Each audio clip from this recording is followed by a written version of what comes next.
ಈ ಹಿಂದೆ ಯಡಿಯೂರಪ್ಪನವರು ಮುಖ್ಯಮಂತ್ರಿ ಆಗಿದ್ದಂತ ಸಂದರ್ಭದಲ್ಲಿ ವಿಜೇಂದ್ರ ಅವರನ್ನ ಶಾಡೋ ಸಿಎಂ ಅಂತ ಕರೀತಾ ಇದ್ರು, ಸೂಪರ್ ಸಿಎಂ ಅಂತೆಲ್ಲ ಕರೀತಾ ಇದ್ರು. ಸುಮ್ಮನೆ ಆರೋಪಗಳನ್ನು ಮಾಡ್ಕೊಂಡು ಹೋಗ್ತಾ ಇದ್ರು. ಈಗ ಸಿದ್ದರಾಮಯ್ಯನವರ ವಿಚಾರದಲ್ಲೂ ಕೂಡ ಅದು ರಿಪೀಟ್ ಆಗ್ತಾ ಇದೆ. ಸಿದ್ದರಾಮಯ್ಯ ಶಾಡೋ ಸಿಎಂ ಯತೀಂದ್ರ ಅಂತ ಬಿಜೆಪಿ ಲೇವಡಿ ಮಾಡ್ತಾ ಇದೆ. ಟ್ವೀಟ್ ಮೂಲಕ ಪೋಸ್ಟರ್ ಅನ್ನ ರಿಲೀಸ್ ಮಾಡಿ ಬಿಜೆಪಿಯವರು ಒಂದು ಮುಜುಗರವನ್ನ ತರುವಂತ ಪ್ರಯತ್ನ ಮಾಡ್ತಾ ಇದ್ದಾರೆ ಕಾಂಗ್ರೆಸ್ನವರು. ಸಿದ್ದರಾಮಯ್ಯ ನೆರಳಿನ ಚಿತ್ರದಲ್ಲಿ ಯತೀಂದ್ರ ಭಾವಚಿತ್ರವನ್ನ ಹಾಕಿ ತಿರುಗೇಟನ್ನ ನೀಡಲಾಗ್ತಾ ಇದೆ. ಯತೀಂದ್ರ ಕಮಿಷನ್ ಮಾಸ್ಟರ್ ಅಂತ ಬಿಜೆಪಿ ಆರೋಪವನ್ನ ಮಾಡ್ತಾ ಇದೆ. ಮೊನ್ನೆ ಕುಮಾರಸ್ವಾಮಿಯವರು YST ಬಗ್ಗೆ ಹೇಳಿದ್ರು. ಈಗ ಅದೇ ವಿಚಾರವನ್ನ ಇಟ್ಕೊಂಡು ಬಿಜೆಪಿಯವರು ಟ್ವೀಟ್ ಅನ್ನ ಮಾಡ್ತಾ ಇದ್ದಾರೆ. ಶಾಡೋ ಸಿಎಂ ನಿಮ್ಗೆ ತೋರಿಸ್ತಾ ಇದ್ದಾರೆ.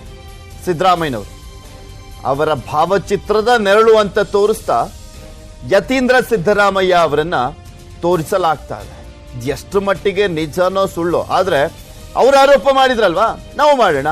ಅವ್ರು 40% ಅಂದ್ರು ನಾವು 50% ಅಂದನ. ಹಿಂಗೆ ಆರೋಪ ಪ್ರತ್ಯಾರೋಪ.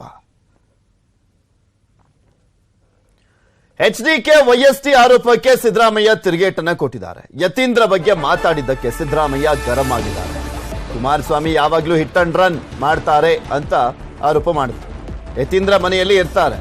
ಅವರು ಮಾಜಿ ಶಾಸಕರು. ಕುಮಾರಸ್ವಾಮಿ ಅವರ ಮನೆಯಲ್ಲಿ ಅವರ ಮಗ ಇರ್ತಾರೆ. ಕುಮಾರಸ್ವಾಮಿ ಅವರ ಪತ್ನಿ ಶಾಸಕರಾಗಿದ್ರು, ಅವರಣ್ಣ ಸಚಿವರಾಗಿದ್ರು, ಅವರ ತಂದೆ PM ಆಗಿದ್ದಂಥವರು. HDK ಆರೋಪಕ್ಕೆ ಅಸೆಂಬ್ಲಿಯಲ್ಲಿ ಉತ್ತರ ಕೊಡ್ತೀನಿ ನಾನು. HDK YST ಆರೋಪಕ್ಕೆ ಸಿದ್ದರಾಮಯ್ಯ ತಿರುಗೇಟನ್ನ ಕೊಟ್ಟಿದ್ದಾರೆ. ಯಾಕಂದ್ರೆ ಸಿದ್ದರಾಮಯ್ಯನವರು ಅವ್ರ ಮನೆಯವ್ರನ್ನ ಹತ್ರಕ್ಕೆ ಬಿಡ್ಕೊಳ್ಳಲ್ಲ. ಇಂಥ ಸಂದರ್ಭದಲ್ಲಿ ಯತೀಂದ್ರ ಅವರ ಮೇಲೆ ಆರೋಪವನ್ನ ಮಾಡಲಾಗ್ತಾ ಇರುವಂತಹ ಹಿನ್ನೆಲೆಯಲ್ಲಿ ಸಹಜವಾಗಿ ಆಕ್ರೋಶವನ್ನು ವ್ಯಕ್ತಪಡಿಸಿದ್ದಾರೆ. ರಾಜ್ಯದಲ್ಲಿ ದೇಶದಲ್ಲಿ GST ಅನ್ನೋದು ಬಂತು. ಈಗ ಈ ಸರ್ಕಾರದಲ್ಲಿ ಅದೆಂತದ್ದು YST ಅಂತ ತೆರಿಗೆ ಶುರುವಾಗಿದೆಯಂತೆ. ಅದೆಲ್ಲ ಚರ್ಚೆ ಆಗಬೇಕಲ್ಲ. ಈಗ ಏನ್ ಸರ್ ಅದು ಅದು ಸ್ವಲ್ಪ ಪತ್ತೆ ಹಚ್ಚಕ್ಕೆ ಟ್ರೈ ಮಾಡ್ತಾ ಇದ್ದೀನಿ. YST ಟ್ಯಾಕ್ಸ್ ನ ಹೊಸದಾಗಿ ಇಂಟ್ರೊಡ್ಯೂಸ್ ಮಾಡಿದ್ದಾರೆ ಈ ಸರ್ಕಾರದಲ್ಲಿ. ನೋಡೋಣಂತೆ. ಅವ್ರೇನು ಅವ್ರು MLA ಅಲ್ವಾ, ex-MLA ಆಗಿರ್ಲಿಲ್ವಾ?